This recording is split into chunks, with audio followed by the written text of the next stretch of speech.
Good morning, everyone. I made it. A little late, but welcome to my environmental coffee house, our environmental coffee house, all of our environmental coffee house. Okay, deep breaths for everyone. I'm doing what, 2 shows a week now. So this might be a little bit longer. And welcome to all of you. I don't know if I have any moderators here yet. I think I saw Obsolete Optics. Brett. Okay, so today we have a lot to talk about. I'm going to start with current events. I'm going to start with some things that are happening in the world. It is Pajama Sunday. I hope you have your coffee and you're comfortable. Mm-hmm. We are live today on Environmental Coffee House is live on YouTube, X, and I'm multi-streaming this to Facebook. So if anybody wants to run over to our Facebook page or group, that's fine. Just check it out and see if it's working because I didn't have a chance. All right. So there's a lot. I called everything's connected because a lot of us understand that. And there's many weeks that things feel really disconnected. I mean, a lot of things I'm looking at are happening in the Middle East. Lately, I've been consumed with geopolitics, but then there's the wildfire smoke in North America. There is the fascistic president of the United States threatening tariffs, or actually, I don't know, maybe he's implemented them already because of the border smoke. I mean, seriously. Uh, there's all the ships that are trapped in the Strait of Hormuz, wildfires in Spain and France destroying things. And a lot of the news outlets, and at least the mainstream media, do not show you the things that really people need to be educated on. They don't. Or they'll show you pieces, or they show you just a little bit because they're owned, and we don't have to go into that on this show.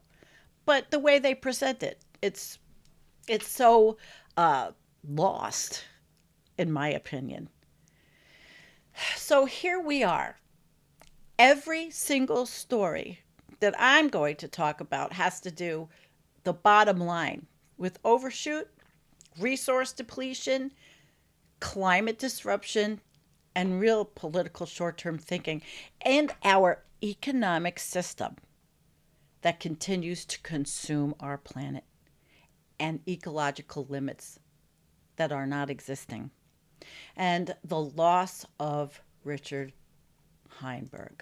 That's where I'm going to talk. So this is kind of like 2 shows. The first part is the geopolitical, the environmental, and I have a lot of interactive information. I have maps. I have a lot of things that are out there that you guys can play with also.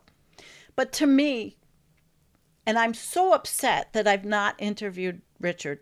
I cannot believe that I've never interviewed Richard Heinberg from the Post Carbon Institute. Everything Richard talks about is everything we feel on this channel. And it's killing me that I didn't interview him. And that's probably the wrong word to say because he's just passed away and it hurts. It's difficult to imagine without him. I mean, for decades, he was probably one of the clearest and most thoughtful voices, helping all of us to understand the relationships between energy, the economy, and our beautiful planet. So many offered, these illusions of all these things, this endless growth could continue forever. We're still seeing all of this. But Richard, he was very gentle in the way he spoke. He was gentle in the way he talked about things, but he firmly reminded us of physics and ecology. You can't negotiate with that. And I don't feel he was a person that sought fame or sensationalism, even though he's written like 14 books. I mean, stories. I will show you his website. We're going to look at all of that. But this man devoted his life to educating others. And he had a lot of humility.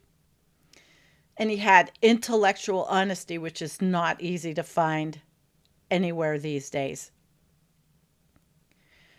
So a lot of us that follow our channel found our way to these concepts because of, or, Richard's and so many other people's discussions, like Simon Michaud and others, peak oil and ecological overshoot. William Catton talked about that. Michael Dowd, rest in peace. We miss him terribly. I think there's a whole group of them now looking down at us, waving, still loving us. But the limits to growth, that's a big one. And a lot of it was because of definitely of Richard Heinberg's work. So this is an enormous void. It really is. And it was quick because it was like 2 weeks and then he was dead. He got a diagnosis. It was a shock for everybody that worked with him at the Post-Carbon Institute. And all those people have my deepest condolences, and his wife and his family. So we have to make sure that his writings and lectures and all of the things that he did stay in the forefront, because we have lost one of the great teachers of our time.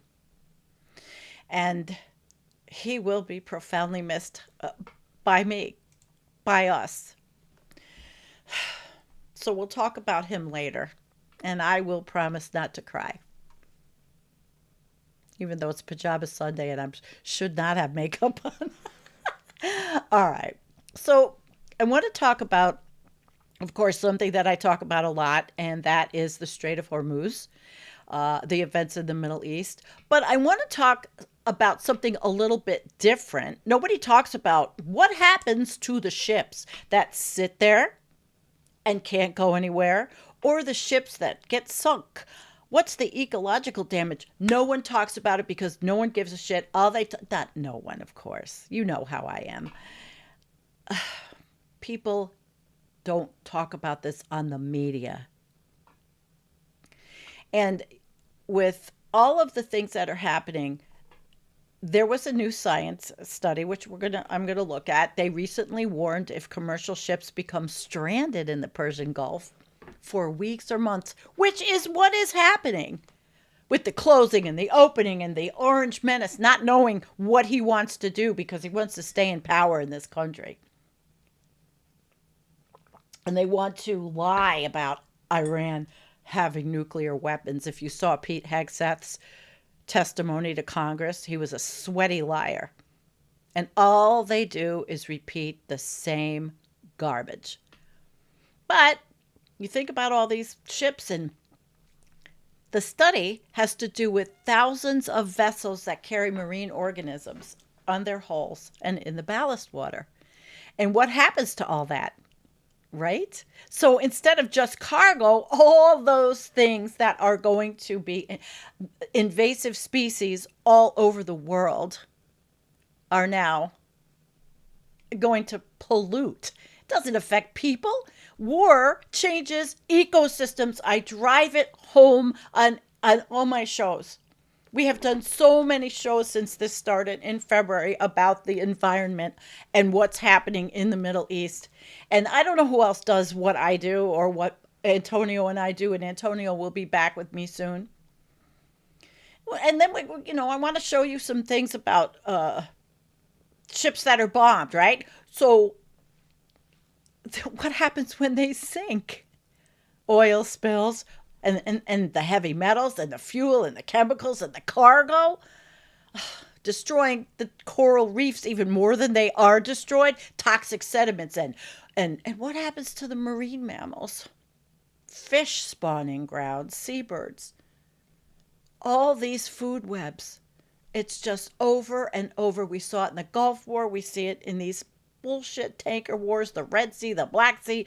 Every military conflict fought on the water is destroying the water, leaving the ecological scars lasts for decades.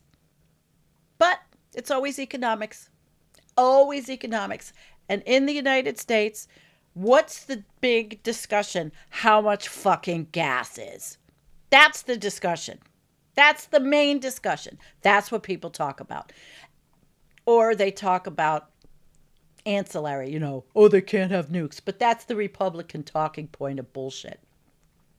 Then I want to talk a little bit about Canada and the smoke. I did my last Sunday show on the smoke in Canada and the comment section because of a video I made. If you saw it, you'll know that I refuted most of those comments with a scientific argument about why they are wrong, why these deniers are wrong. And I followed it up last week with Chris Gloninger, the meteorologist, science communicator I thought was great.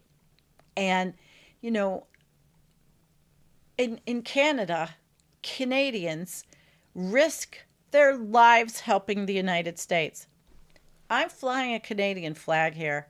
I don't live 15 minutes from Canada like I used to, but I am 85 miles southeast. I fly a Canadian flag and I fly an American flag. And I have a Canadian stepdaughter. But this bullshit, this political rhetoric blaming Canada because the wildfire smoke came over and poor little Americans' lungs. Like the people in Canada aren't being directly affected. And then all the, I already went over all this. But I do have something I'm going to share with you about what you can do in the United States about this. And it's just a phone call. We'll talk about that. It's not necessarily the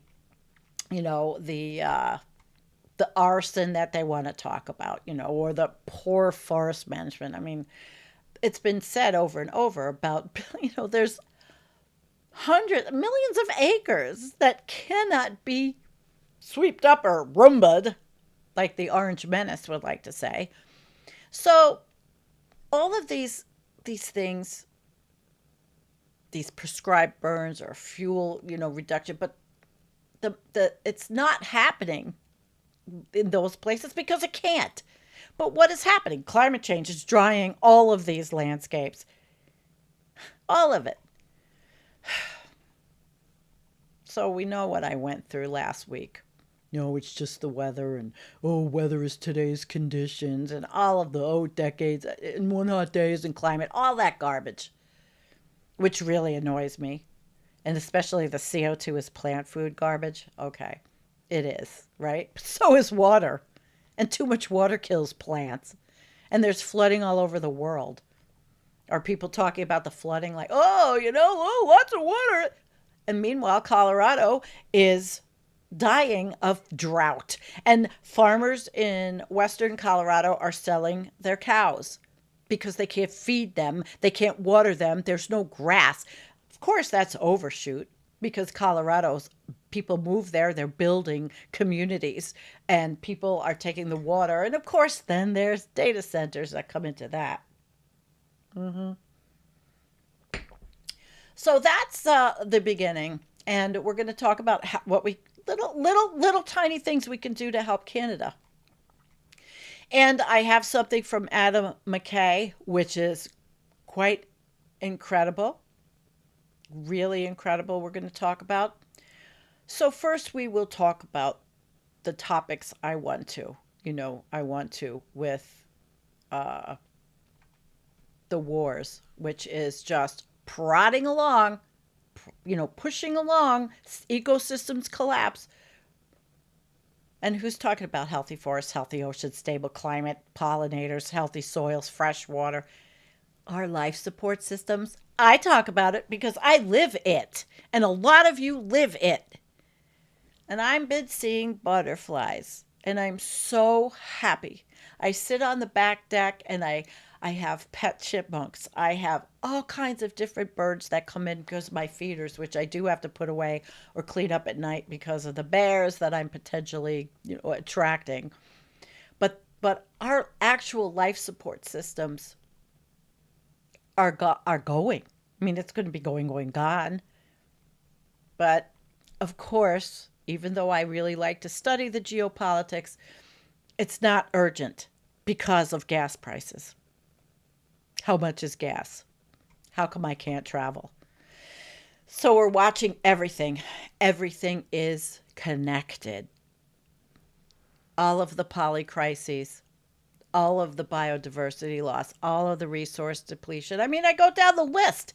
Political instability and all these energy transitions. Are they going to happen? We're going to see some Richard Heinberg material.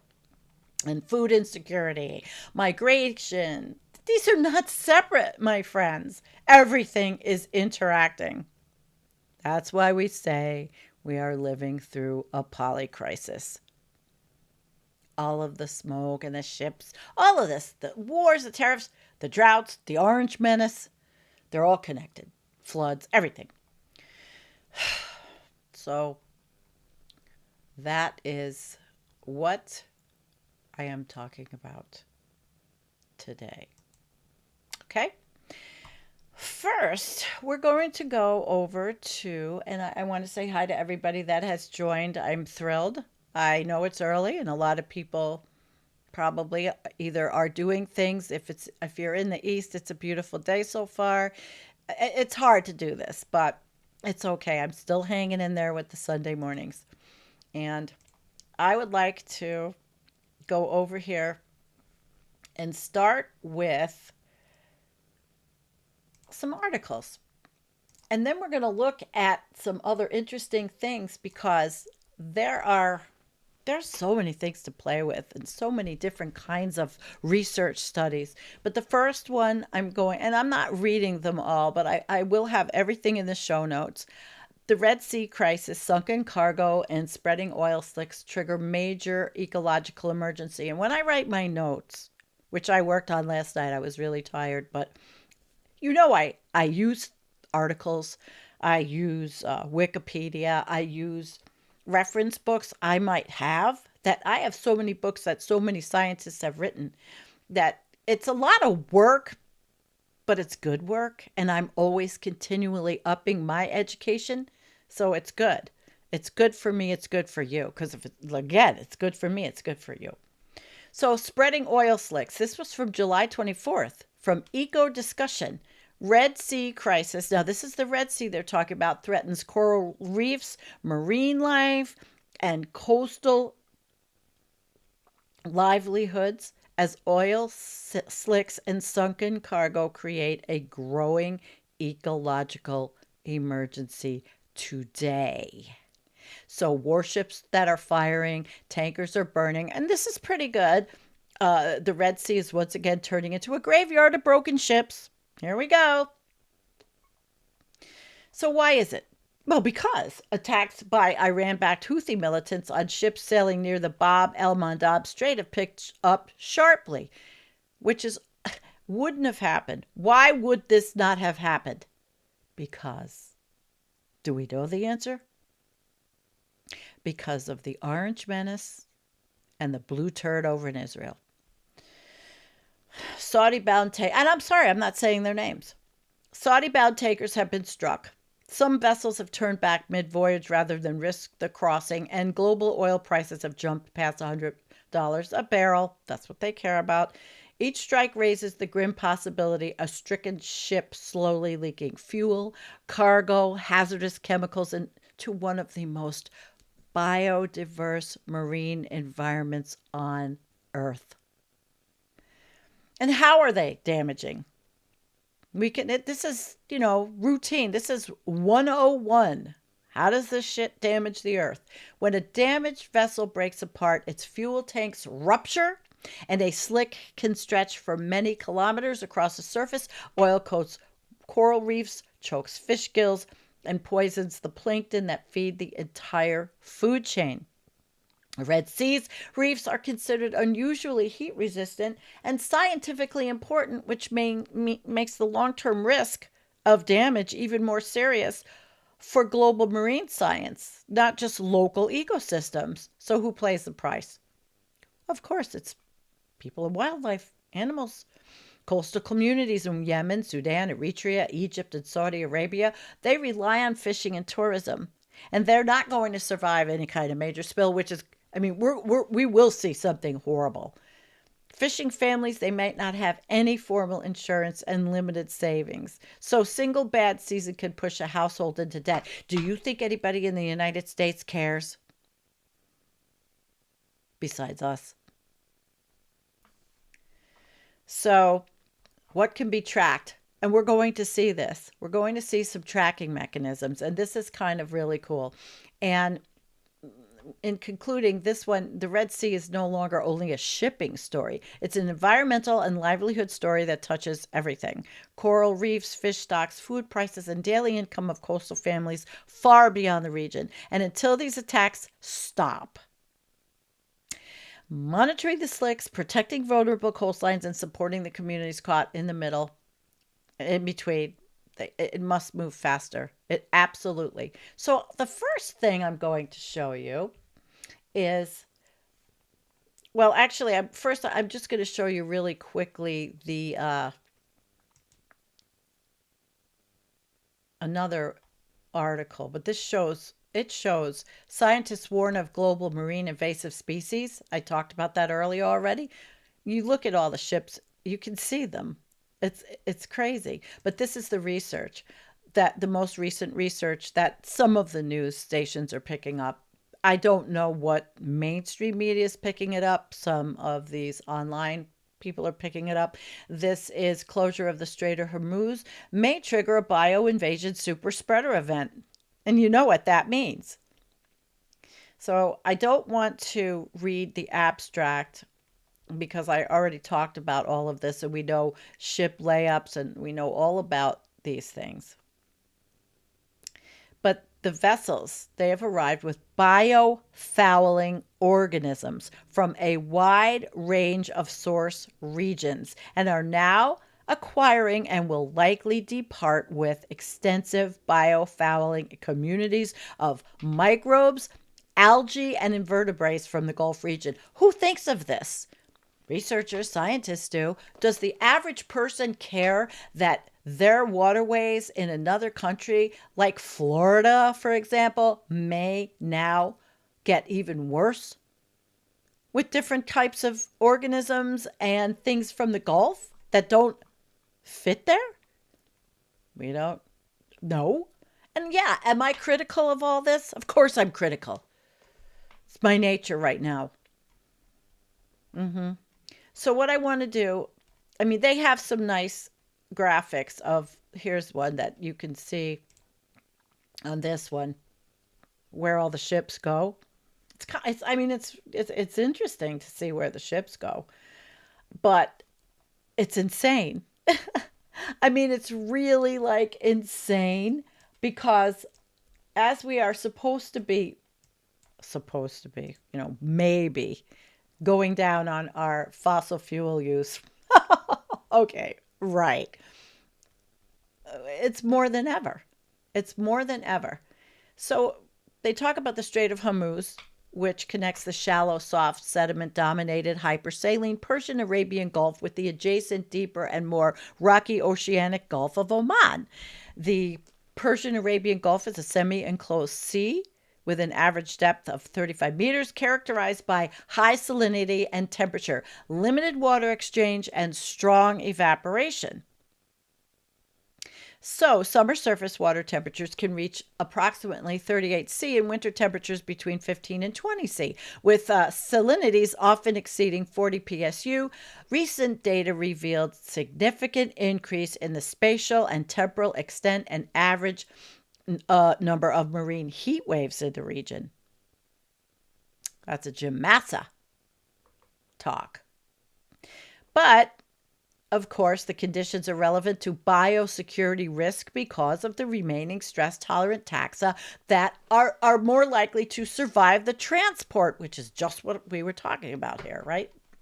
Because of the vessel layups. So I wanted to go to the end because, of course, I'm not reading the whole thing.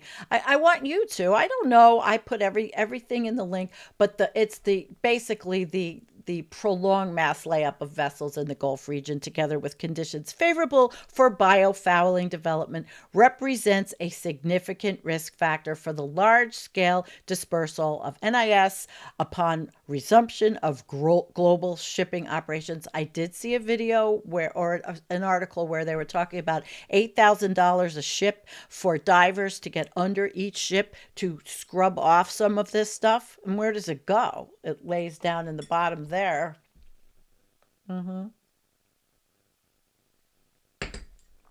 It's very unfortunate. And again, I don't know if anybody in the United States particularly will see this on the news. So I wanted to show you that article, and then I wanted to go back here. This is Seabed 2030. And you can, that's pretty cool. I would love all of you to play with these things. I tried to put in an address. I don't know if my current, it's not retrieving. It wasn't working to retrieve the information. But you can look around the world and you can see around the world different areas. And you can put different masking in. You can look at, okay, let me go back to, look at, see, all these are ships. World imagery. It's amazing. But this is a program, let me see if I can get back to, this putting shipwrecks. No, that wasn't what I wanted, but this is another one. This was from 2024, and that's where I found that one. Polluting shipwrecks are ticking time bomb at the bottom of the ocean. So we're going to get even more ticking time bombs. Ticking time bombs, ticking time bombs. I'll put that one in the show notes. I want to go back. Let me see if I can go back. Mapping the problem.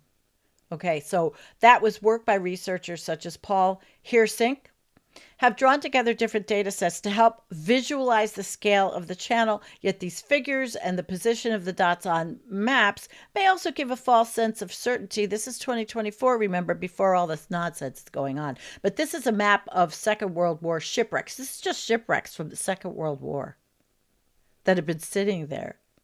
So the damage was done, and most of those are probably now reefs, after it killed off everything around it then. This is the Seabed 2030 project. Accelerating ocean mapping. I find it fascinating. And they are a global initiative, relentless in our pursuit to achieve a complete map of the ocean floor. So they will be they are tracking all of these shipwrecks. And what I was showing you was the exploration, the global map, using an interactive globe developed by the Center for Coastal Ocean Mapping at the University of New Hampshire. Yay! We're still doing research at some schools, which is great. Yes, it is. And let me see if I can get down. So this is the one I showed you. You want to play with it? That's great. I would love to see you play with this. It was a little difficult, but you can go around the world and you could look at different masks. Okay? All right. That was that one. Now, here's a really interesting one. This is the oil-laden tanker stuck in the Persian Gulf. This was as of June 15th. I'm sure it's updated. I don't have access to updating. But this particular map this was a 48 on that day. Total amount of oil. Look at all that. Tons of oil. Tons of oil. Tons of oil. Now, attacked oil tankers, oil-laden tankers, small desalination facilities, large desalination facilities, modeled spills, and protected areas. But it's amazing. It's really amazing to see all of these things. Here's there's a marine, the reserve. I've talked about this before. Who knows what's going on there? So these are filters on this particular website, and it's from Greenpeace. And then there's another one. Now, this one's a fun one. This one I figured out. All right, so we're going to look at all kinds of different things. There's live maps where you can actually see all the different kinds of vessels. Vessel finders, sailing ships, tall ships, icebreakers, submarines, autonomous ferries, Google tracker, super yachts. Let's look at the super yachts. I wonder how many super yachts are around the world. Now, this really shows you the, look at all the super yachts. And isn't it interesting how many are sitting here? That's interesting, right? The super yachts. These are the people that are actually destroying the world, the people that are in these super yachts. Look at them. There's a lot of them over in this area. Wow. Wowie wow. And you can see a lot. I will look at cargo ships. All right, let's look at cargo ships. And let me move up. I hope you find this as fascinating as I do. You know, I love playing with these kinds of maps. So we're going to go over here. We're going to go over here. And we're going to go here. So this is where all of the problems are. Oman, here's Iran, and here's the cargo ships. But again, I don't think this is updated. I don't pay for this marine vessel traffic. If I paid for it, I could see it, but I can't afford any more online toys. But it's just so interesting. You can see the names of these ships that are sitting here. And sitting here, maybe not going anywhere. Let's see. Live maps. You want to look at military ships? Holy shit. Military ships are another. Look at all the military ships. Tell me that we live in a rational civilization that has military ships all over the world. Look at this. These are all military ships all over the world. And let's look at this area. And let's see. Who are the military ships? The USS Columbia sitting off of Oman, and the USS Frank Peterson, and there's others, obviously, other military ships that are sitting here. Al Sahid, lots of them. And let's look at, I don't know what you guys would like to look at, but, and yes, Linda, I watch what's going on with shipping. Yes, it does. It's good. It's a good channel. And regions, the straits. You know, it has all the different straits. This is a great website. If you like to play with stuff like I do. I absolutely do. You could look at all these different places and see the different ships. It's just, I think it's amazing. Now look at the passenger ships. This is another one I'm showing you. All of these cruise ships. You really think that industrialized civilization is going to change? When you look at let's see where the cruise ships are. You can see all the different, you see the different names. So let's see the cruise ships in the Middle East. Look at them. These are all different cruise ships. 5 hours ago, this was updated. These are cruise ships. I would never get on one. Ugh, get sick from a cruise ship. I mean, we have the iceberg lettuce outbreak in the United States, and there's been so many outbreaks of cruise ship diarrhea, sickness. I mean, Legionnaire's disease. But there are a lot of ships. Let's see. Let's go up north. Oh, look at these. Look at all these cruise ships going along up in the north. My goodness. Wow. So it's people are not going to stop doing this. They're not stopping. Human beings are not stopping. They are going to, interestingly enough, there's not that many cruise ships near North and South Korea. But I'm having fun. I hope you are having fun along with me. And what kind of vessels? There's different kinds of vessels. We could look at some ports. I don't know what kind of port we could look at. We could look at all the different ports. We could look at Fort Lauderdale, for example. Let's see a live map of Fort Lauderdale. They're letting me do it. Oh, look at the ships that are going to take off from Fort Lauderdale for all these things. These are all different ships. All different kinds of ships from Florida. The, the 8 minutes ago, island. I mean, tons of ships. Warships. Okay, let's see the NATO standing live map warship. I don't know. Can we see this? The warships out there. This is amazing that people can absolutely look at this. But these are a while ago, so I don't know how. Let's see, World War live map. I don't know how to track NATO warships. How to track them. You can enter the by the ship's name. I don't have any of that. But these are the names of some of them. Of course, we want to see what warships from the United States. 624. Of course, the United States has the most. Looks like it. Yep, the United States definitely has the most. Definitely, definitely, definitely. Mine hunters. That's an interesting one. Let's see, where are the mine hunters? How many of them are there in the area where all the mines are?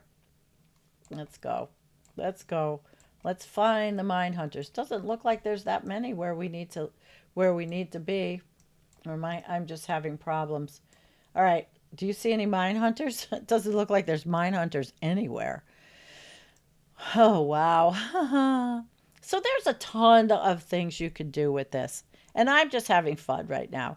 There's also airplanes you can look at, and that's really plane flight, uh, live air traffic from around the world. This actually just proves to you how screwed we are. People and militaries and human beings are not going to stop traveling. They are not going to stop polluting. Look at this. Look at this. This is, and it tells you, I love these flight tracking also. Mind hunters. Kim. Hi, Kim. Yeah, but this is where you see how much air traffic there is. And you know it's going to change. The airlines, even though they are looking for green energy solutions, I say that with quotes, green energy solutions, as Richard Heinberg says, we're just going to have to stop. We are never going to. The tyranny of we, Elliot. And but in Bosnia, Croatia, Serbia, San Marino, look at all these places. All of this flying everywhere at any time. Anytime. Let's see. We'll go back to here's Europe. Now, it's interesting if this is live. France is having fires. I'm just wondering how many of these might be fire planes, and also the same thing in Spain. And at one time, at any time going through the oceans. Yeah, look at that. Loading the data. Thousands, real time, thousands of aircraft around the world. Thousands, thousands. Let's get smaller. Because when you look at it, when you look at this and you see what's in the skies, and then you think about all these chemtrail whack jobs that want to sit there and say, oh, they're spraying on purpose. No, this is just the remnants of jet fuel. You're seeing the jet fuel mixed with the ice, with the in the altitude to create these contrails. Yeah. So I guess enough of that. But that's insane, right? This is the world. Here's the world. Now there's places that aren't as look at the United States. Real-time data. My God. It is nuts. All right. So we'll just see what tankers. We'll look at the tankers again. Tankers. All tankers. One more time before we leave this, although I could play with this all day with you. And there's tankers all over the world. Again, look at the tankers all over the world. All over the world. Bringing shit. Mostly fossil, oil tankers. But any icebreakers? Let's look at the icebreakers. Are there any icebreakers up here? Let's see. We've got a few. Got a few up in the north. Okay. And the tall ships, the tall ships, they were all around the United States at, here they are, for the 250th. Car carriers, military, U.S. aircraft. So there's a lot. You get the drill. We're moving on. But this was fun. You have to admit this was fun to look at. Marine vessel traffic. So you'll get to look at that. And of course, this is just a graphic, like a screenshot for this article for the research from the 24 marine scientists led by the University of Maryland Center for the Environmental Scientists, including Woods Hole. Yay! I love Woods Hole. That's where Jennifer Francis is. She had Jennifer Francis. She follows me actually. So does Jessica Wildfire on Substack. I'm pretty happy about that. I love Jessica. I love what she's doing, what she writes.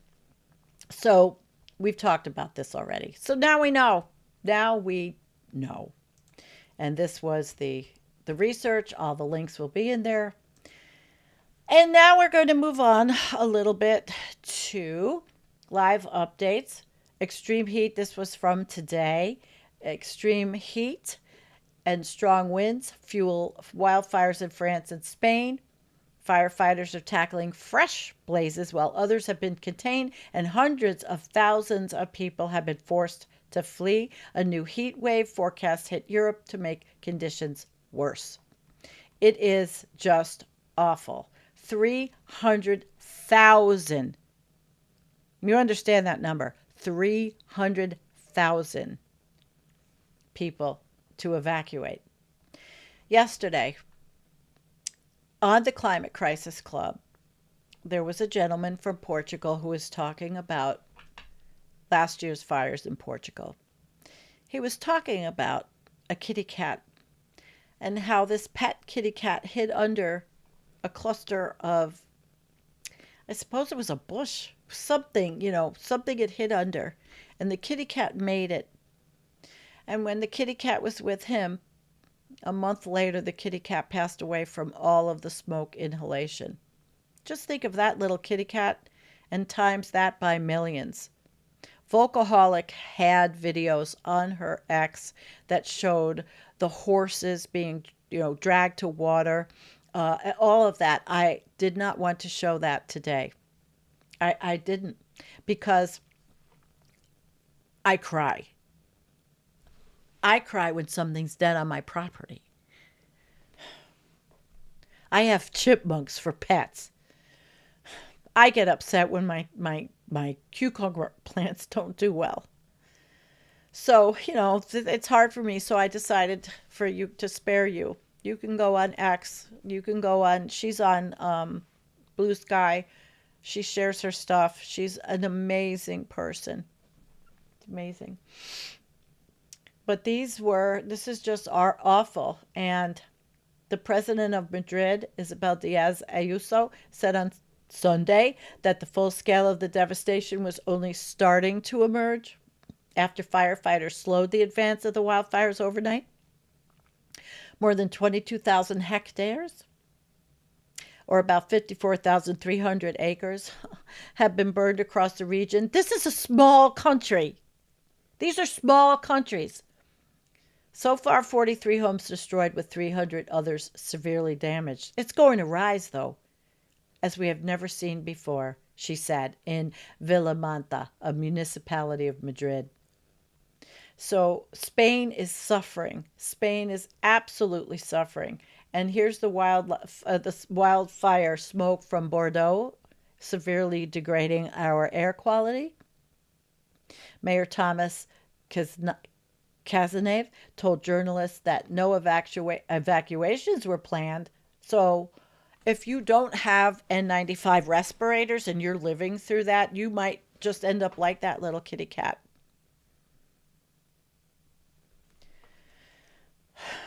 $90,000 people in Madrid, the capital. The capital, Madrid. How can anybody sit and say that this isn't climate fueled from burning fossil fuels? But they can, because they're brainwashed, because they're gaslit, because they're anti-science, because they don't understand physics. They don't understand environmental concepts. And they spend way too much time on right-wing social media websites. And that's not just the United States. Yesterday on the Climate Crisis Club, there was a gentleman that talked about Maple MAGA. Oh, they're bad. The United States is sending MAGA idiots up to Alberta to try to spur on the separatist movement. It's disgusting. Makes me sick. So this is where we are. This is where humanity is. France displaced more than 220,000 people in the region around Bordeaux. Just absolutely horrible. Here's people they are in France that are just in these huge centers with cots. It's amazing. Yep.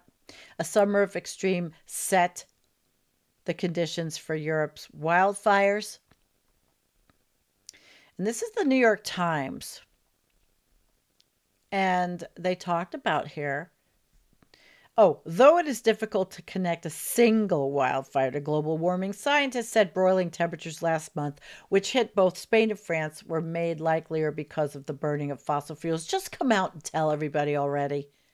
Just come out and straight out tell them. But they can't because they're controlled. So this is what the New York Times is reporting. And this is extremely insane. And has the United States offered any help? They sure as shit didn't offer. This country of mine, which I am supremely embarrassed about, has not. All right, so we're going to move on.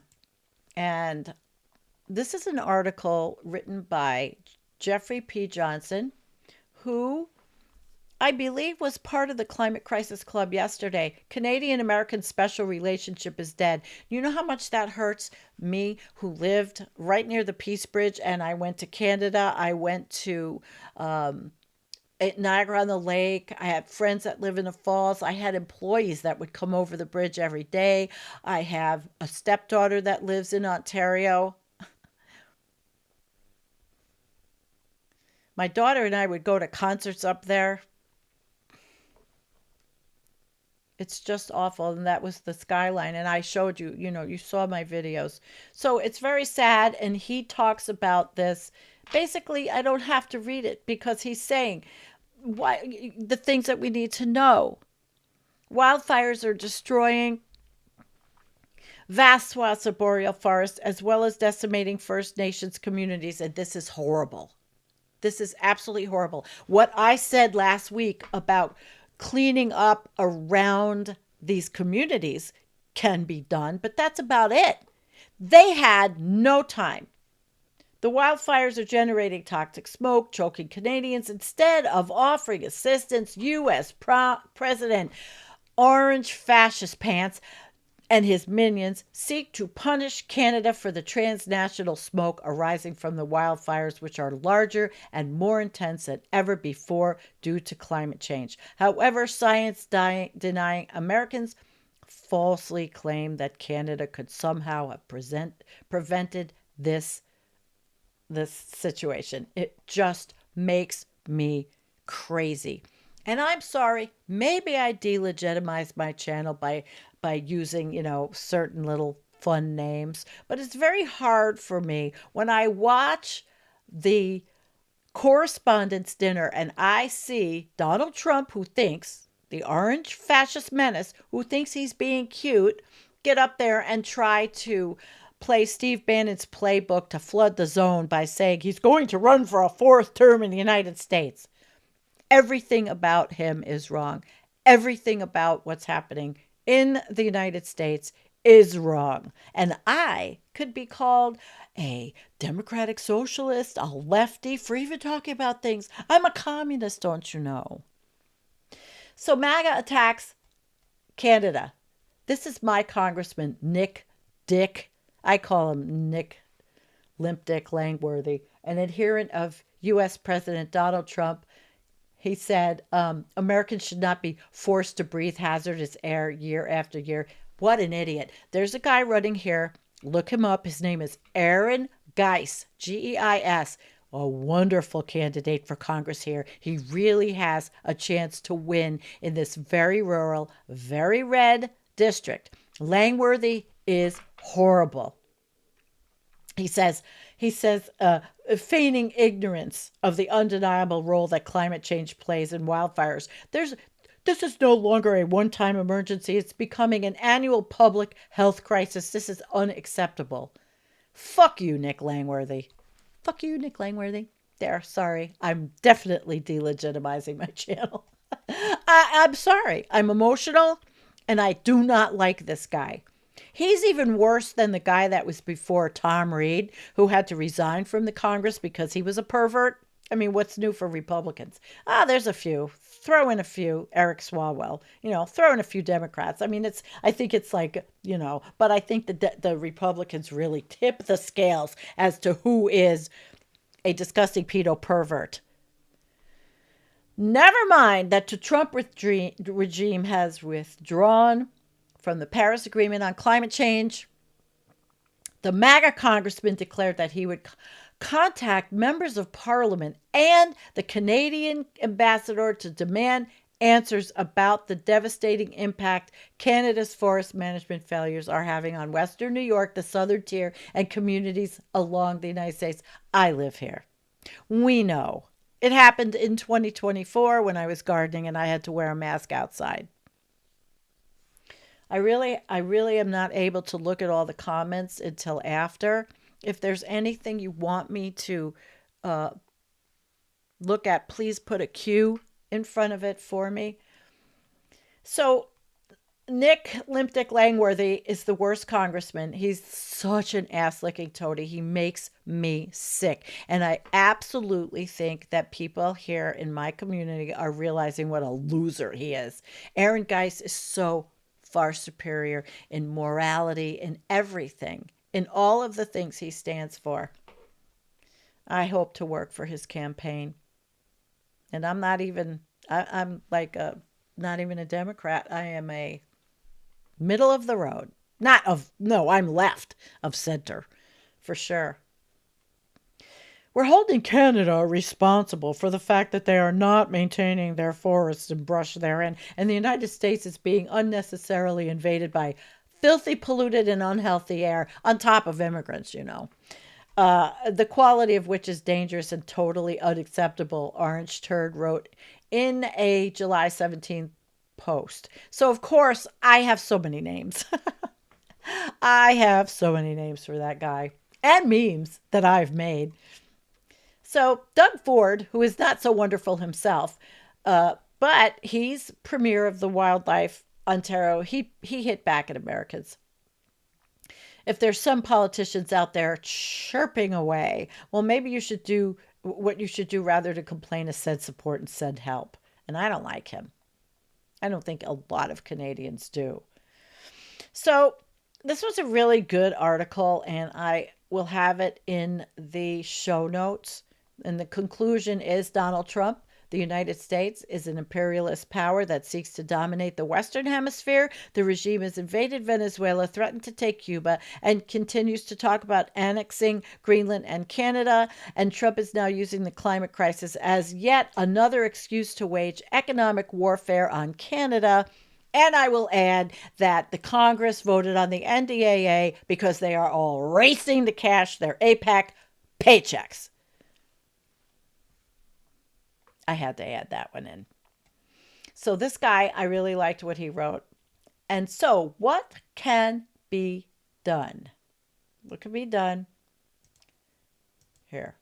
All right, that was another one. Another article. 131. This was today. 131 active wildfires are burning in northwestern Ontario. It's heartbreaking. It's absolutely heartbreaking.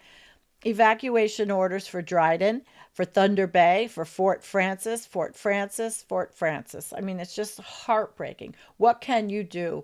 I met Snowden Bishop yesterday on the Climate Crisis Club. I love the Climate Crisis Club because we get to network, even though it's on the cesspool of X, which is really a disgusting, despicable platform. Although if you stay in your own lane, you can pretty much insulate yourself from idiots.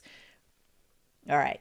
Snowden Bishop, call your reps and senators and demand they authorize support to help our Canadian neighbors fight the wildfires raging out of control at 202 224 3121.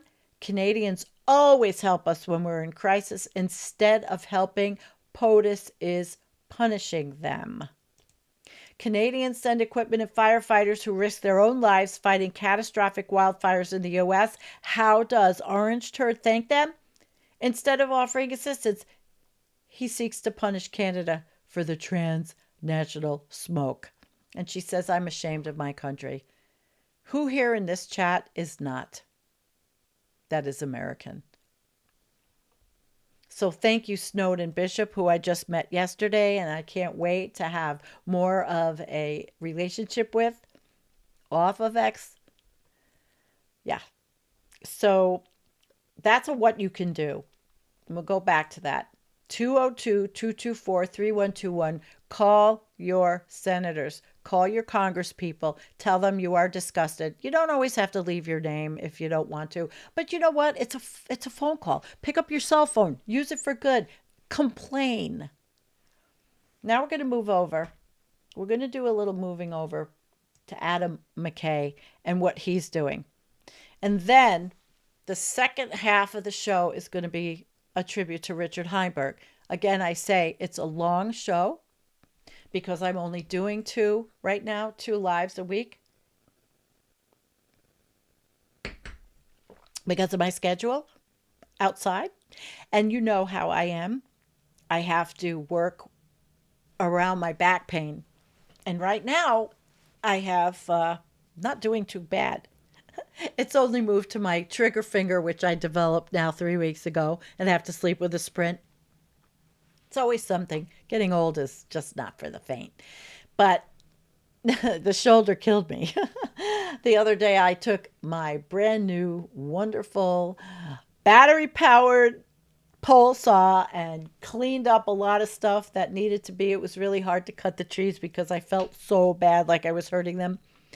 But it had to be done. I let my back path overgrow, and I haven't done that in years. So I had to do it, and I did it. And I'm very happy that I did it. And so I don't have to handsaw. I handsawed for so many years. You know what it would be like to handsaw right now for me? I would be in a sling. All right, let's move on. And thank you, Snowden Bishop. Now we're going to move on to Adam McKay. We're going to move on to Substack. Adam McKay, who we know and love. Don't look up. Follows me, I follow him.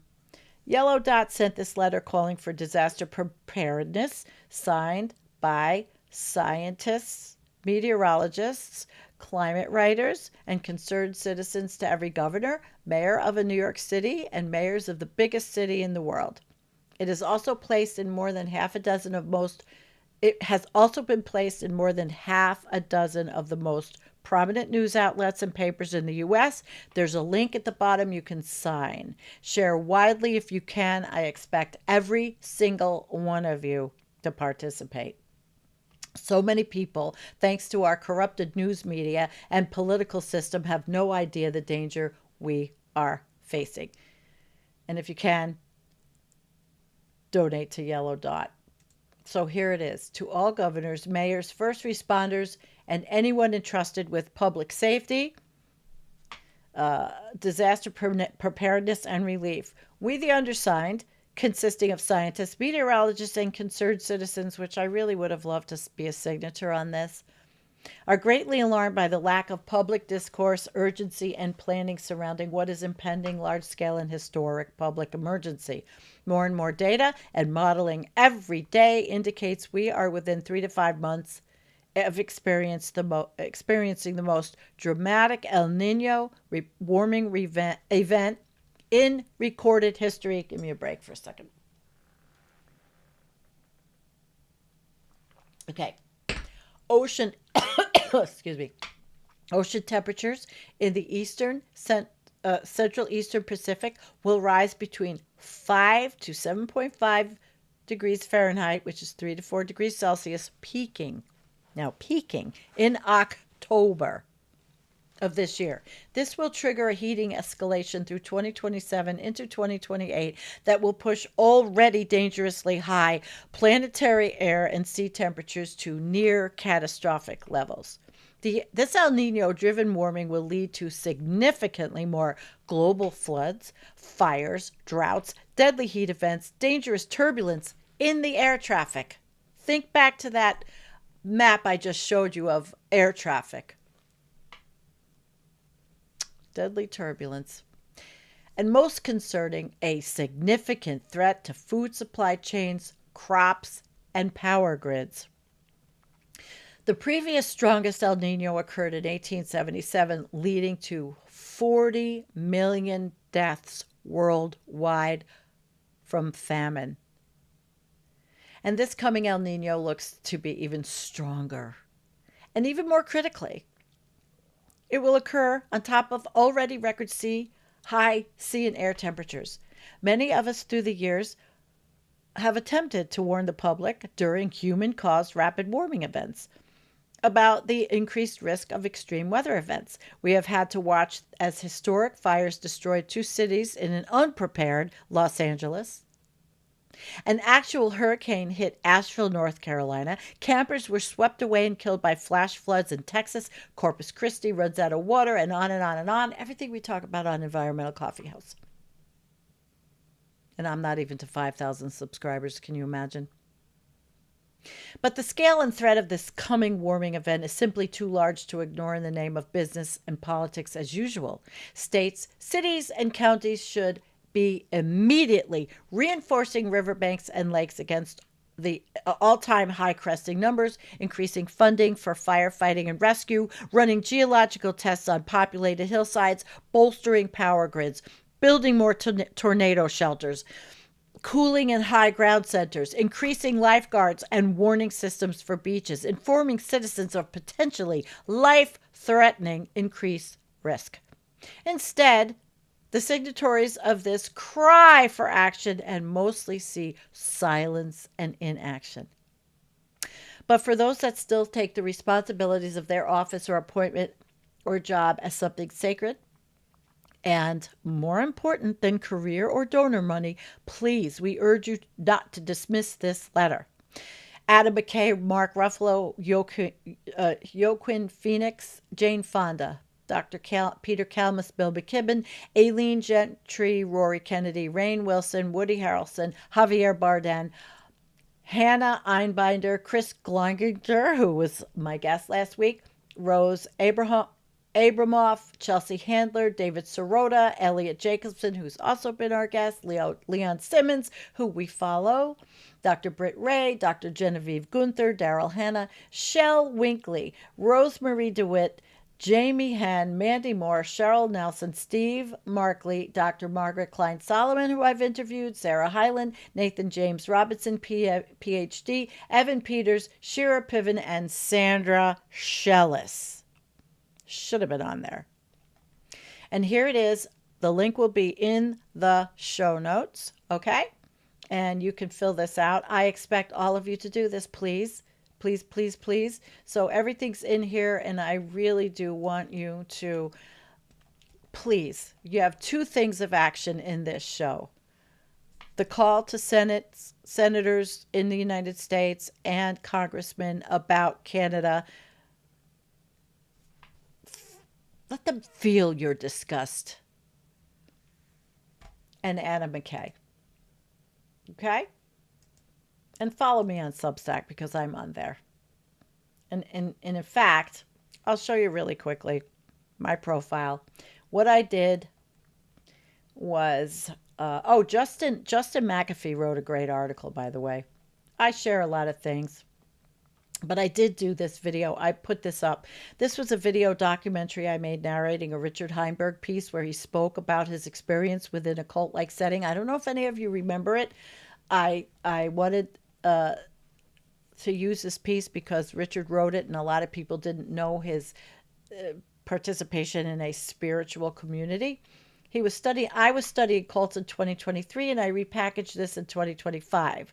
Video editing by me and narration by me. If there are any clips that were AI, I didn't know at the time. I really didn't know. So, to dysfunctional mainstream. Okay? That's what I did. I put it up. And I think Substack is marvelous. All right. So that's that. And now we are going to move on to Richard.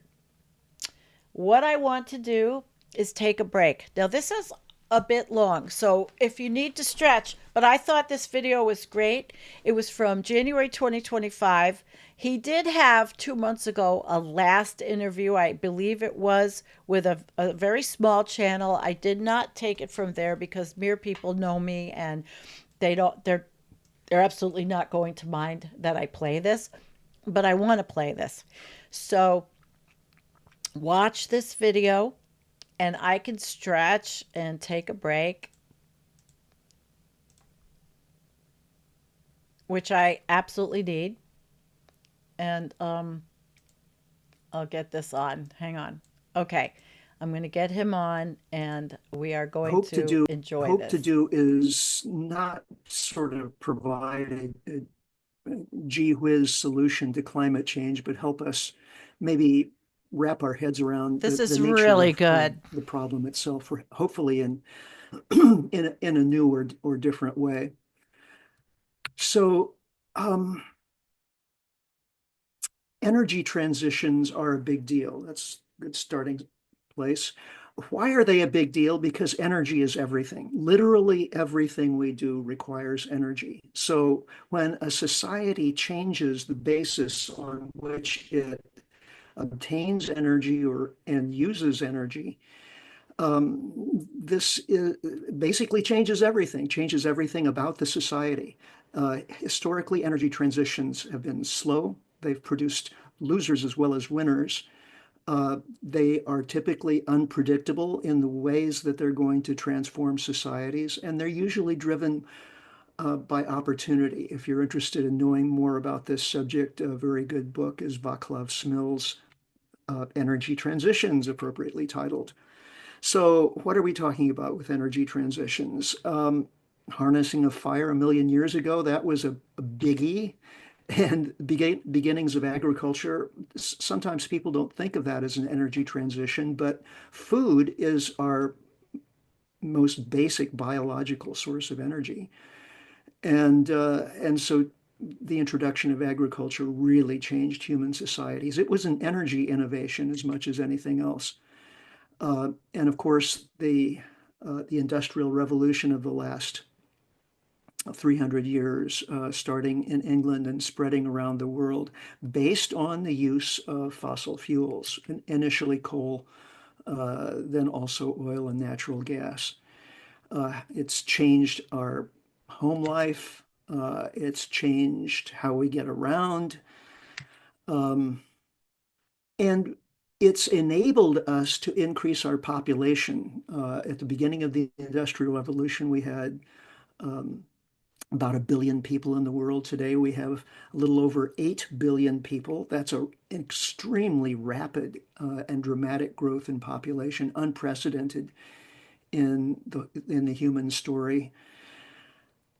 And per capita consumption has also increased. Even as we've increased the number of capitas, we've also increased the amount of per capita consumption. Again, that's never really happened before in the human story. And we've become dependent on economic growth to maintain our economic system. That's another talk, but it's an important point to make. Just an example of how society changed as a result of fuel-fed machines replacing farm laborers. The biggest demographic trend of the past few decades has been urbanization and the growth of the middle class. Without fossil fuels, none of this would have happened. We take it all for granted. Consumerism itself was a result of fossil fuels, which enabled us to make consumer products in larger quantities and faster than the market was otherwise able to absorb. So one of the side effects of that was the Great Depression. And how do we get out of the depression? Well, we have to stoke demand. We have to think of citizens as consumers and encourage them to do their job as consumers to buy more and more stuff. And so the advertising industry, planned obsolescence, and so on, all a result of that. But then, whoa, 1990, around 1990, we begin to realize that there are some side effects of this very recent and profound energy transition called the Industrial Revolution. And as a result of burning billions of tons of fossil fuels, the climate is changing in ways that in some it's hard to predict, but we know will be very, very challenging, not just for ecosystems, but also for human societies. So starting in 1990, we have annual meetings, the IPCC, the effort to come up with global agreements to understand and limit climate change. And we set the target for 2 degrees Celsius to minimize warming to that level. But doing so will require almost a total decarbonization of society by 2035. So we've just gone through this incredibly profound, rapid energy transition of the Industrial Revolution, and suddenly we realize we have to do something even more profound and even faster in order to avoid environmental and societal catastrophe.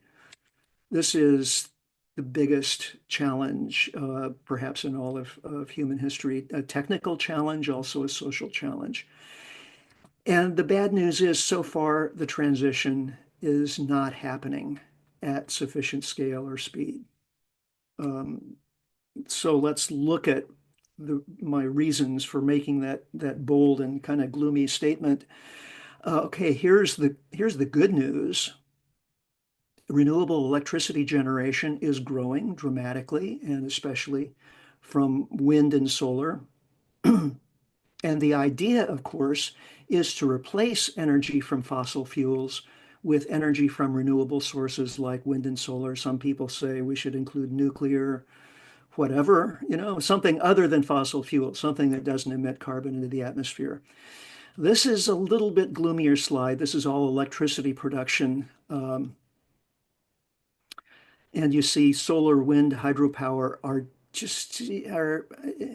well, especially solar, wind, bioenergy, and so on, are just little slices at the top. We're still using more coal on an annual basis today than we were last year, the year before that, whatever. We're not using so much oil for electricity production, but we have to understand that electricity is only 20% of all energy usage.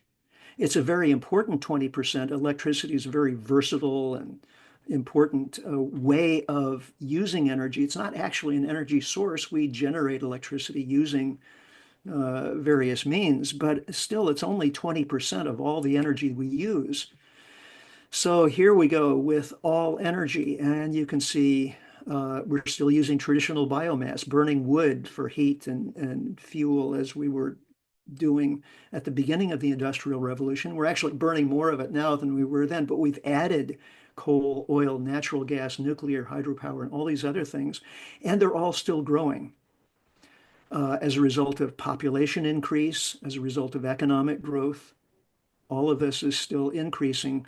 So as a result, annual CO2 emissions are still increasing.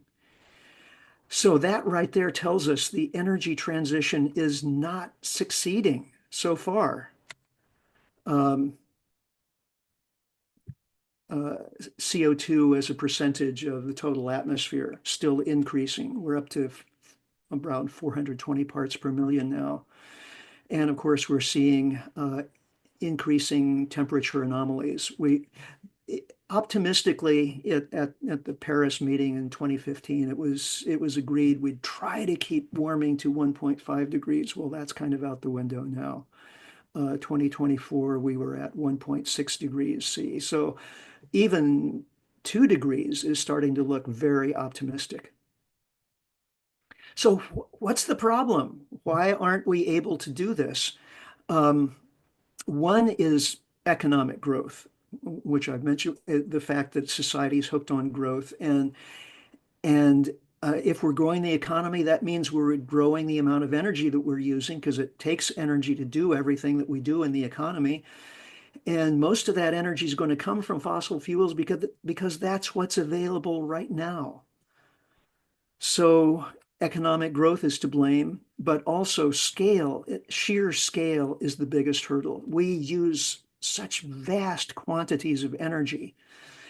If we were to try to replace all of current energy usage quickly, the result paradoxically would be a big pulse in emissions. Why? Because manufacturing all of the infrastructure needed, not just solar panels and wind turbines, but alternative machines that use energy, whether it's heat pumps for heating buildings or electric cars, or on and on and on. Building all of that stuff requires energy, and we're talking about building a lot of new stuff really fast.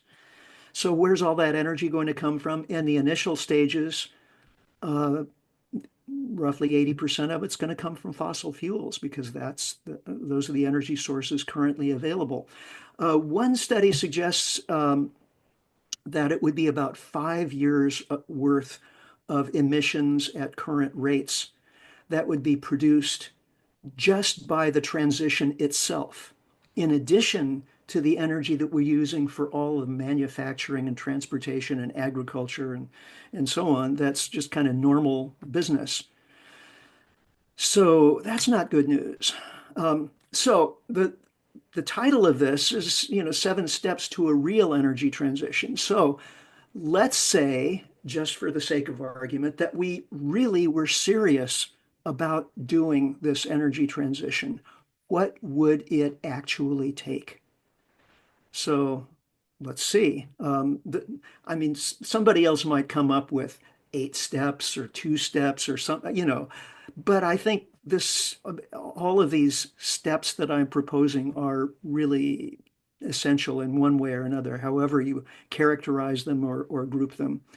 Step one is just capping global fossil fuel extraction, and it would have to be a global treaty, and then annually lower the cap. It's really, really simple. That's if you want to reduce greenhouse gas emissions, that is the way to do it.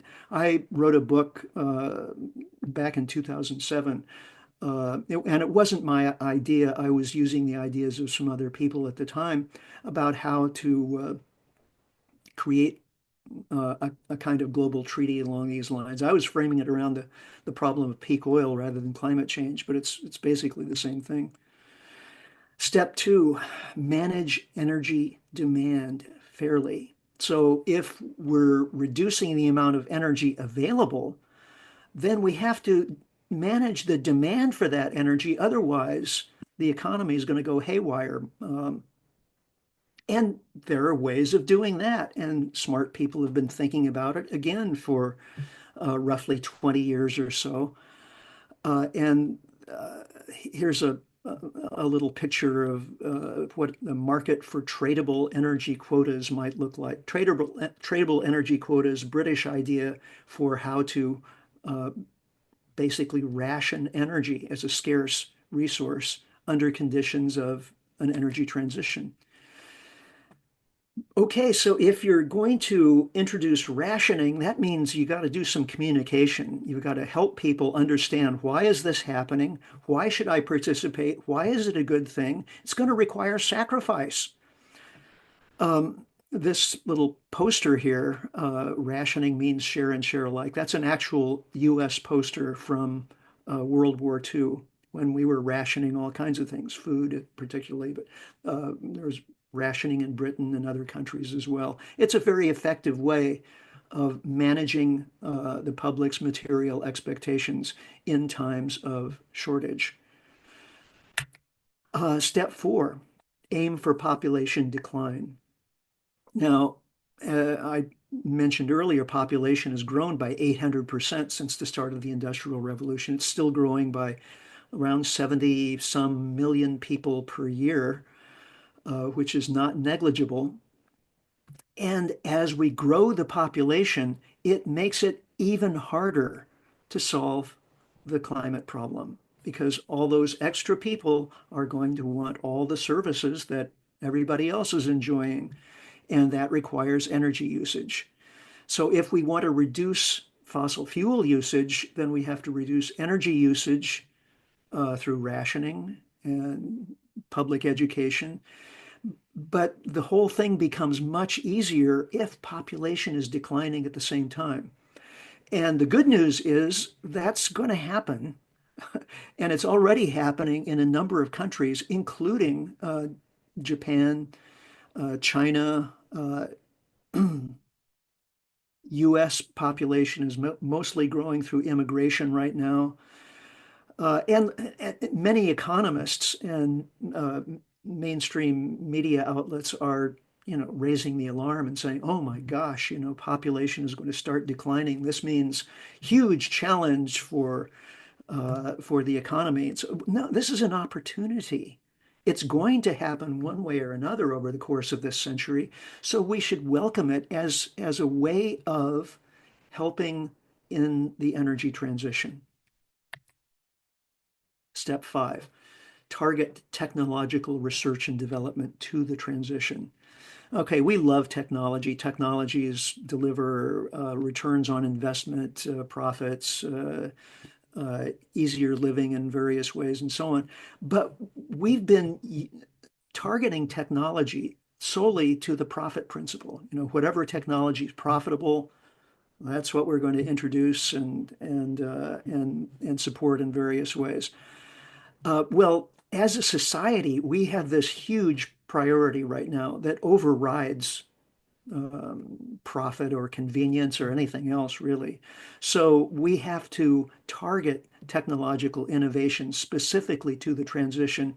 And that mostly means coming up with technologies that use way less energy and that meet basic human needs in ways that are environmentally harmless or as close to harmless as we can get and use a minimum of energy.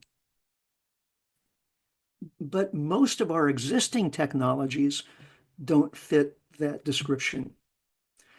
I worked with an energy expert a few years ago, David Fridley of the Lawrence Berkeley National Lab, and we spent a year studying the energy transition and what the opportunities and pitfalls were likely to be. We wrote it up as a book called Our Renewable Future, which of course is available for sale. It's also available to read free online at Post Carbon Institute. But anyway, what David and I did was go around from sector to sector, including transportation, heating and cooling, construction, agriculture, and try to identify what the easy bits would be and the hard bits for the transition. And it turns out that a lot of technologies are in the sort of easy category, like electric cars. We're building electric cars now in larger numbers. It's kind of a no-brainer. It can be done. There are some hurdles and drawbacks, materials, lithium, etc. Manufacturing is not an environmentally friendly process, and so on. But there are technologies that are going to be a lot harder to decarbonize, such as commercial air travel. There, of course, the aircraft industry is right now spending a lot of money trying to come up with airliners that run on sophisticated biofuels or maybe hydrogen or something like that. But the transition is going to be very, very difficult, much more difficult than just trading your gasoline-powered car for an electric car. Realistically, the commercial aviation industry has got to shrink and shrink pretty dramatically if we're going to do the energy transition.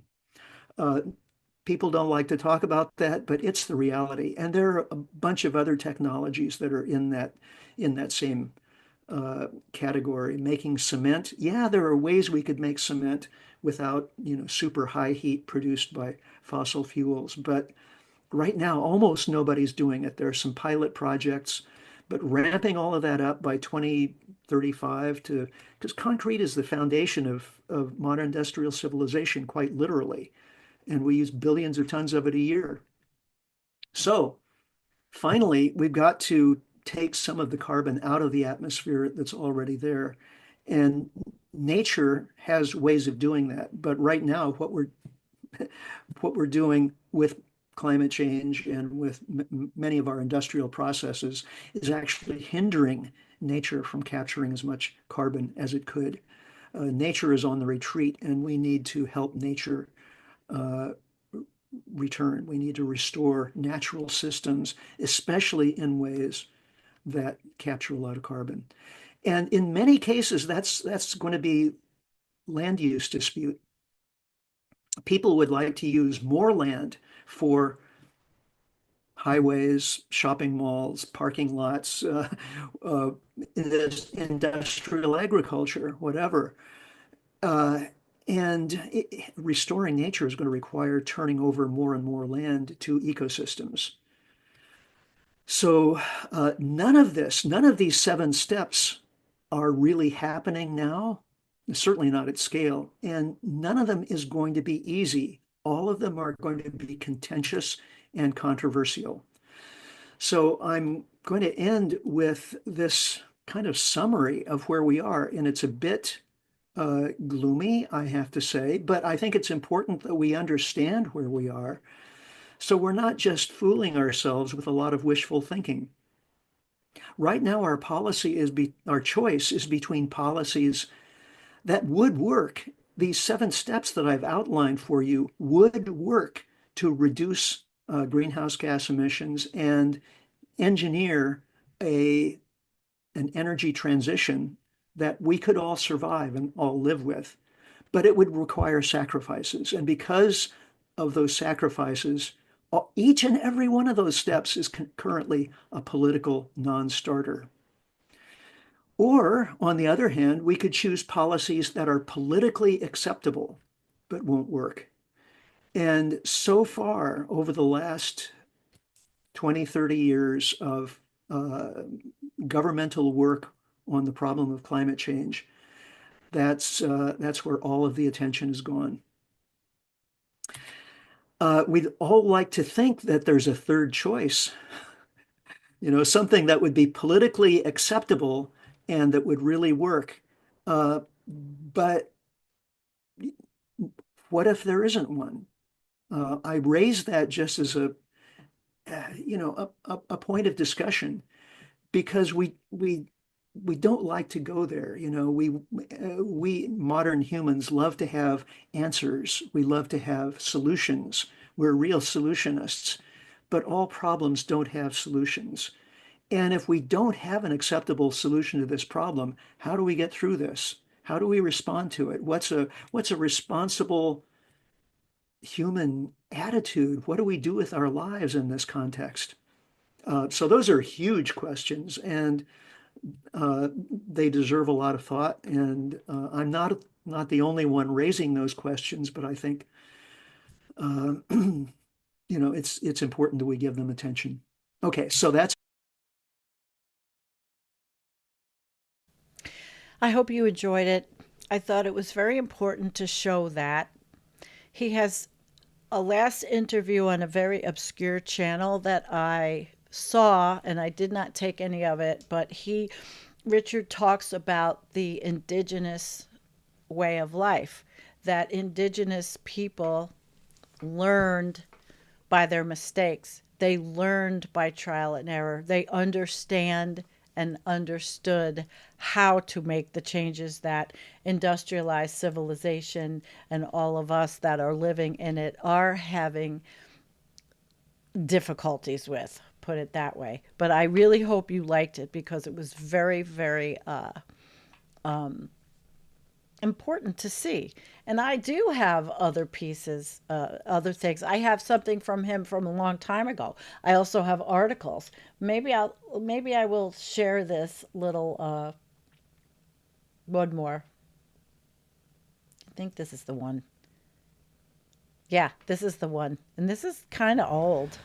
Certainly, very few Yeah, this Americans is are old. facing the reality of our situation. There's no question about that. But it's entirely understandable because very It few of shows you where their he cultural or started. political leaders are facing that This is reality either. 2010 and it's still If true. you look at how planning is done for cities, for nations, it's all on the basis of certain assumptions that economic growth will continue virtually forever, that globalization is a trend, a process that has gotten going and is unstoppable, that there are no fundamental limits to renewable or non-renewable resources, and that we'll continue extracting more and more oil, gas, coal, iron ore, fish from the oceans, whatever, in perpetuity. Now, of course, all of these assumptions are profoundly flawed, but you won't find that in the planning documents that are routinely issued by states, counties, U.S. federal government. And so that thinking percolates on down to companies, to communities, and to families. So people just assume that life is going to go on as they've experienced over the past few decades. They think the 21st century is going to be kind of just like the 20th century, only more so. We'll have more electronic gadgets, and maybe we'll have a few more environmental challenges. We'll have to deal with some climate change here and there, but it's not going to disrupt really business as usual. And unfortunately, this is completely wrong-headed. The reality is that the 21st century is going to look extremely different from the 20th. And we need to be prepared for this. It's really a tragedy that more people aren't aware of where we're headed, because unless we do prepare much more effectively than we are now, people's lives are going to be profoundly disrupted by these changes. And that is what's happening. And we are seeing it all over the world. And here is resilience, which we have shared so many times about the loss of Richard. And this was Asher Miller, who worked with Richard. And it was very hard for him to write this article because Richard was only 75. And 75 is not that old now. He got diagnosed after a short, brutal illness. He was diagnosed with pancreatic cancer just 2 weeks before he died. I mean, these people are just so upset. I'm upset. I'm upset, and I'm beating myself up for never interviewing him. But these articles will be in there, and he is, he wrote books, and he wrote with powerful clarity, unflinching truth telling, and a talent for presenting complex issues in a brilliantly accessible way. He could weave together ecology, thermodynamics, history, anthropology, behavioral psychology, politics, and more into expansive exploration, as he did with his 14th and final book, Power Limits and Prospects for Human Survival, which I know I have in my living room, or into a succinct storytelling, as he did when narrating the award-winning animation 300 Years of Fossil Fuels in 300 seconds, which I actually have.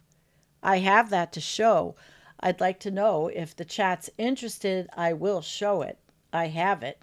I edited it, took out the music that was copyright, and I have it if you'd like to see it. So maybe you guys can vote yes for seeing it, to number one, or just yes or no. Put it in the chat, because it was very cute and I liked it. But they're grieving, and they're a little lost about how Post Carbon Institute will find its voice without him. And it's really a terrible loss. This is the Post Carbon Institute page, and they have the interrelated crises of the 21st century can't be solved with simple technical adjustments. Understanding and responding to them intelligently requires us to think in terms of systems. Post Carbon Institute believes that systems thinking is essential starting point for grappling with the great unraveling. Our approach is based in systems thinking and information derived by concepts like the shock doctrine and the theory of diffusion of innovations. And in virtually all our work, we emulate systems thinking and aim to educate the public on its values and applications. And Richard wrote this in 2018, and you guys can read this: Why Civilizations Collapse, the Adaptive Cycle. And he talks about energy is everything, which it really is. And he talks about food. He talks about why it's so hard to see that we're headed. This was 2018, and I was doing this show. Why it's so hard to see that we're headed for the biggest crash ever, and even closer. Richard emulates pretty much everything that this channel does, but he never says, don't try. He never said that. What to do? Well, some of it's more than a fragile human psyche can bear. One's own mortality is hard enough to contemplate. And he's just passed. A school of psychology proposes that many of our cultural institutions and practices, religions, values, and of national identity exist at least in part to help us deal with the intolerable knowledge of our inevitable personal demise. How much harder must it be to acknowledge signs of imminent passing of one's entire way of life and the extreme disruption of familiar ecosystems? It is therefore no wonder that so many of us opt for denial and distraction. No truer words have ever been said. There's no question that collapse is a scary word. When we hear it, we tend to think immediately of images from movies like Mad Max and The Road. We assume collapse means a sudden, complete dissolution of everything meaningful. Our reasoning shuts down, but this is just when we need it most. What do we talk about?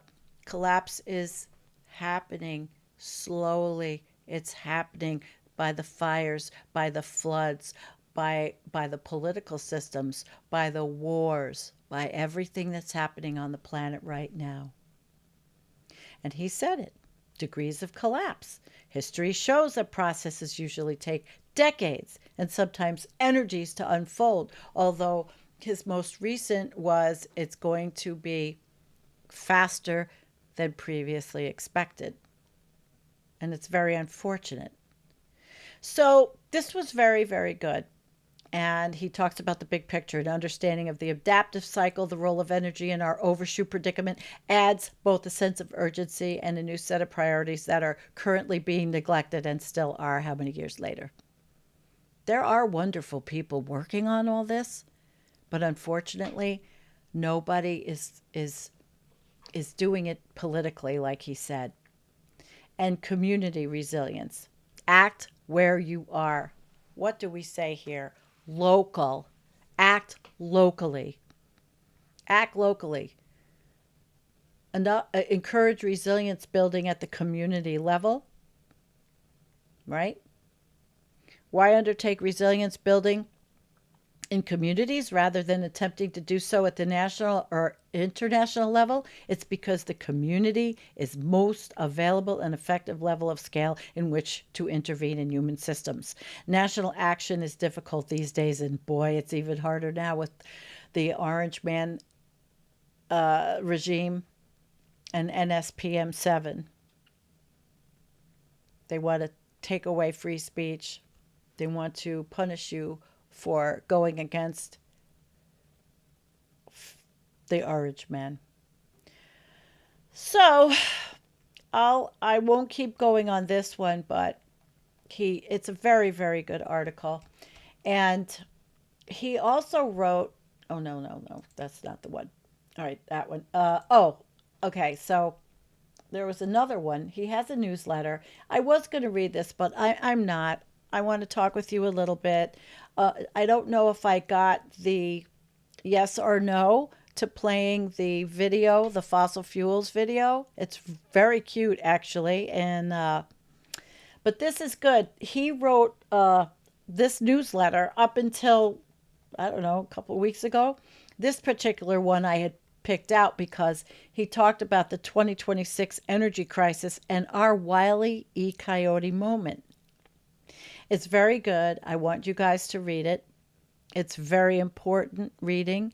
And again, this is, it's just, it's just overwhelming. We've lost this voice.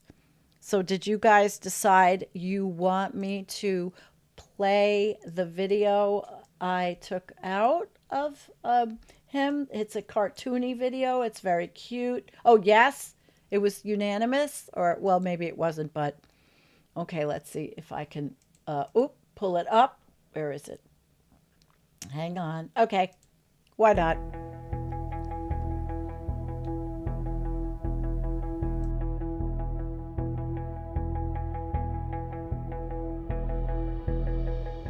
It all started with a big bang. Wait, we don't have to go back that far. The Earth was formed 4.5 billion years ago. No, it's still too far. Try this. It's the Middle Ages. People in Britain run out of firewood, start burning coal, but they use up the coal on the ground. Miners dig deep. Coal mines fill with water. Samuel Newcomen invents a coal-burning steam engine to pump out water so miners can keep digging. James Watt makes it practical for other uses. Now we have ingredients for the Industrial Revolution, fossil fuels, and a way to put them to work. All hell breaks loose. Coal miners bog down lugging coal. Rails make it easier. Rails and steam engine combined make a railroad. Michael Faraday makes the first electric motor. Nikola Tesla invents alternating current. Soon utility companies start burning coal to generate electricity. Meanwhile, Edwin Drake drills the first rock oil well in Pennsylvania, and Carl Daimler builds an automobile running on petroleum. Coal tar and oil are turned into industrial chemicals and pharmaceuticals that prolong life, more population growth. The Wright brothers start oil-fueled aviation. Fritz Haber and Karl Bosch make fertilizer from fossil fuels. Fertilizer and oil-powered tractors expand food production, feeding more people. World War I is the first fossil-fueled conflict. Then comes World War II, giving us guided missiles and atom bombs. In between is a Great Depression, partly caused by overproduction. Powered assembly lines make products faster than people need them. Advertising executives invent consumerism to soak up overproduction. It's the 1950s. Advertisers use television to hook new generations of consumers. In the 70s, there's an oil shock. Everyone's shocked to realize how dependent they are on oil. With the energy crisis, the environmental movement is born. But oil prices fall and everyone forgets energy shortages. There's a showdown between market and planned economies. Market wins. Goodbye, evil Soviet empire. Politicians decide the market will solve everything. Personal computers arrive. Globalization takes over when the market notices labor is cheaper in China. Suddenly everyone has a cell phone, but world oil production stalls out. China is now burning half the world's coal to make export products. But where will China get more coal and oil to fuel more growth? Environmental problems everywhere. Rising CO2 levels lead to record heat waves, floods, droughts. Oceans acidify. Topsoil erodes by 25 billion tons a year from industrial agriculture. Ancient forests disappear. Species go extinct at 1,000 times normal rates. Fresh water is scarce or polluted. Oil companies drill in miles of seawater because the easy oil is gone, but a deep water oil platform explodes and fouls the Gulf of Mexico. Manufacturing moves to polluting countries where labor is cheap, while the U.S. becomes a casino. The financial sector is 40% of the economy. But Wall Street is overleveraged. Banks fail. Unemployment soars. Credit evaporates. The economy is on the verge of collapse. Okay, present time. It's amazing how far we've come in 200 years, just 3 human lifetimes, from the beginning of industrialism till now. But where are we headed? We can't 250. keep doubling human population. We can't keep dumping carbon in the atmosphere. We can't keep ruining topsoil. We can't keep growing population and consumption or basing our economy on depleting fossil fuels.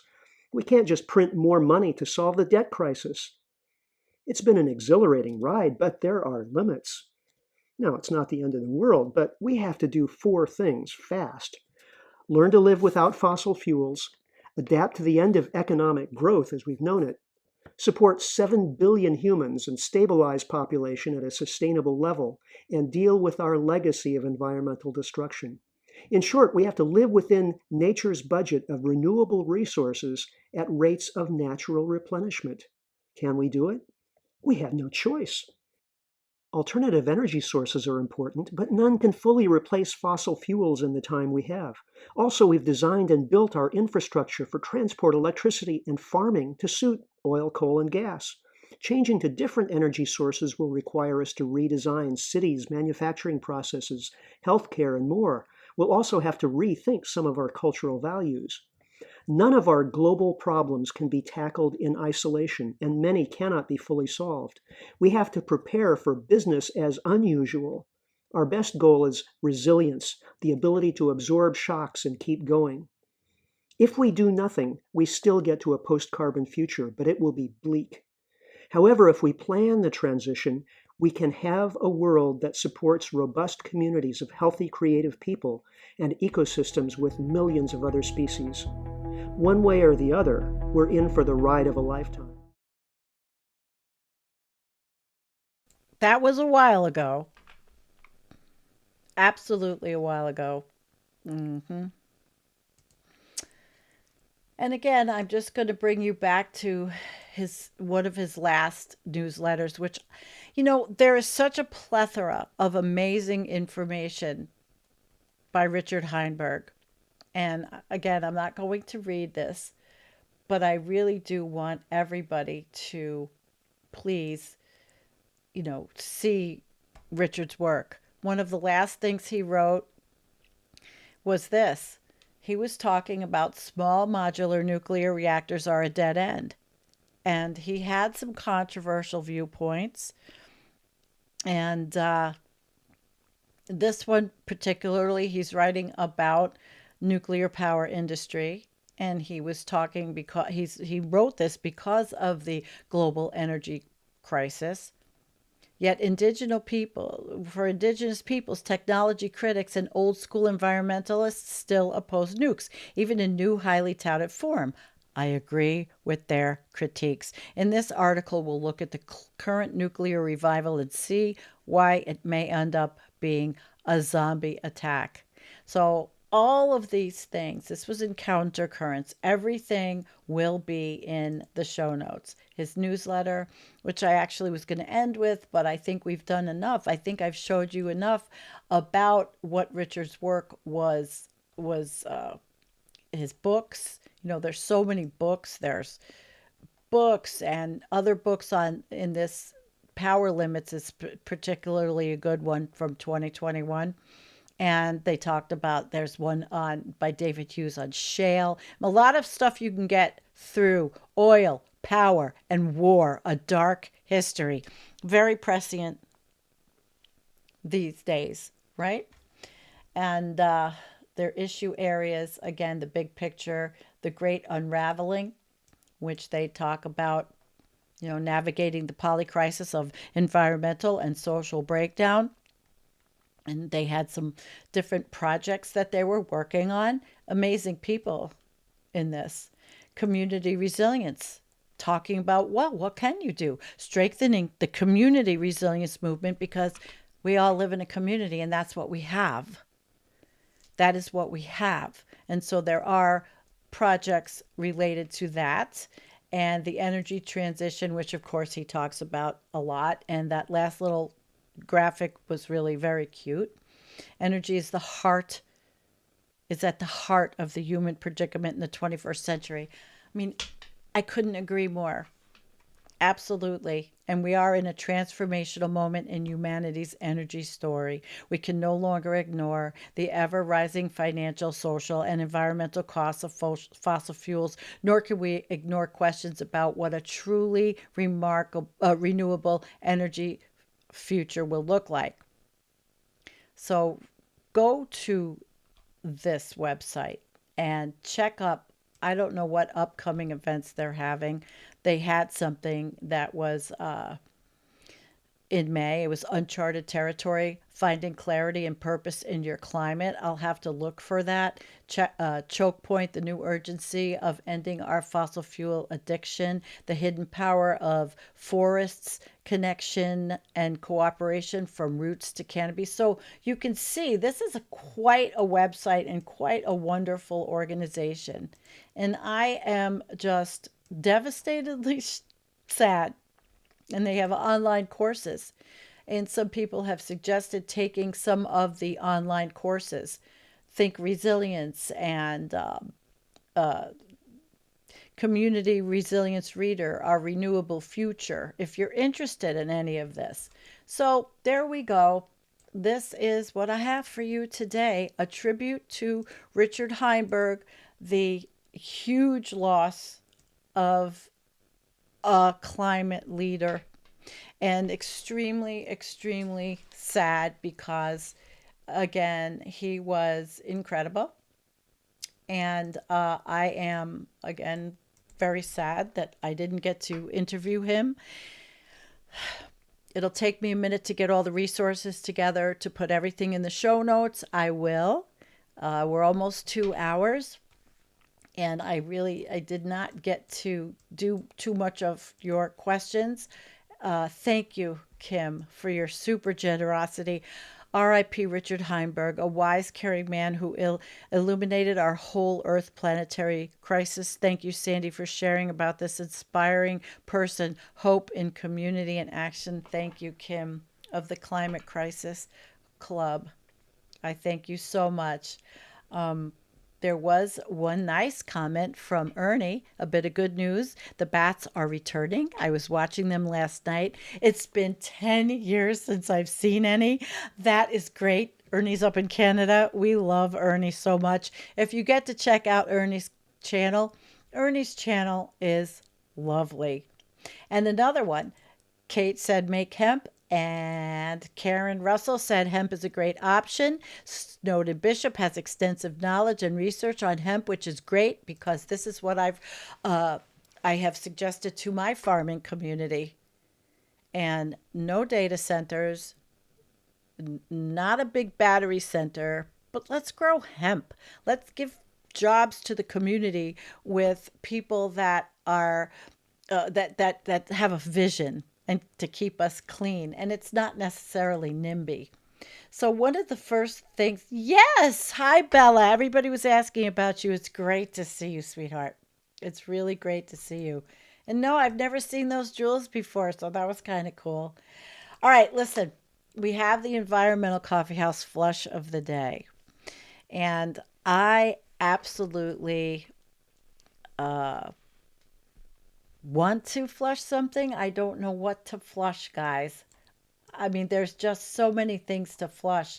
I would like to flush aviation because we know that with all of the things that are happening, aviation and the whole dream to the Hormuz, the cargo ships, the oil tankers, how about we flush a lot of modes of transportation? How's that?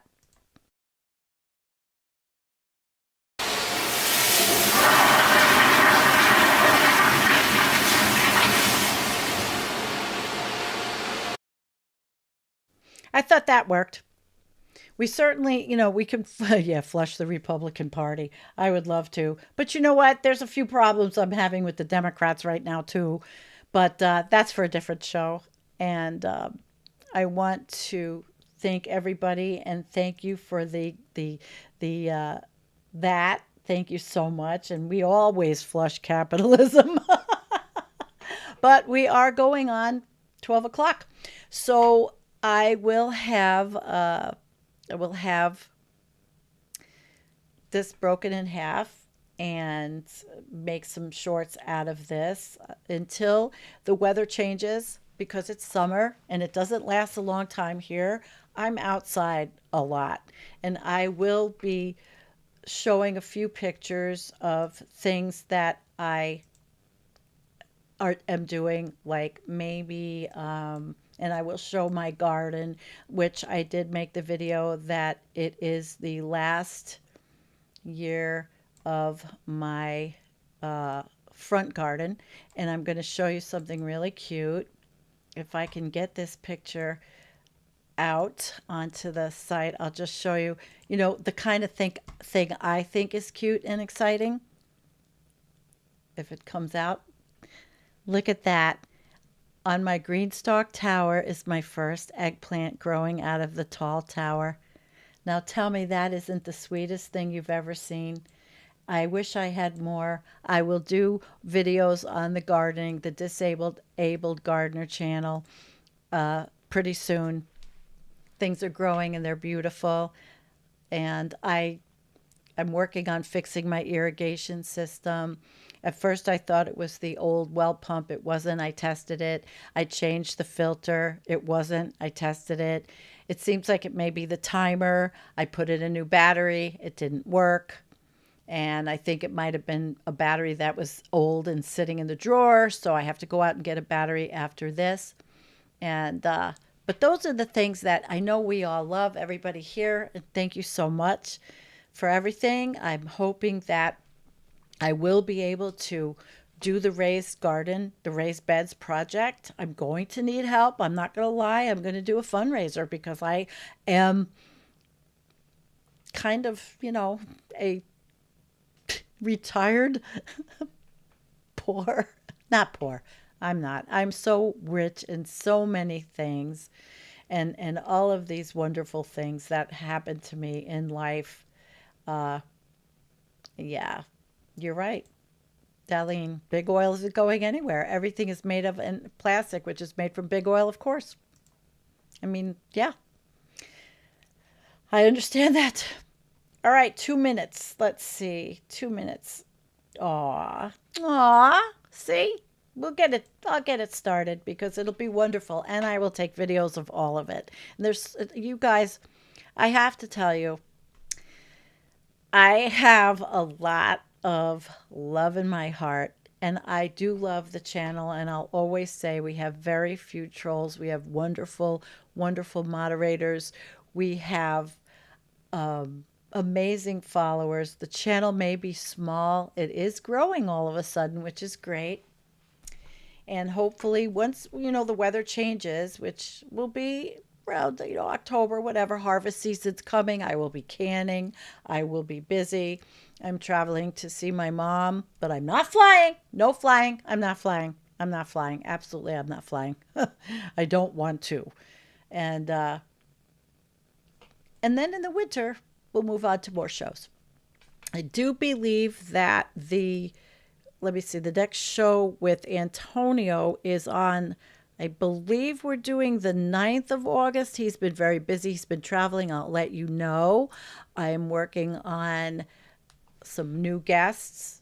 I'm always working on something, but right now, like I said, when I feel up to it, I have to get a lot of work done outside on this place. It doesn't get done by itself. So, here we go.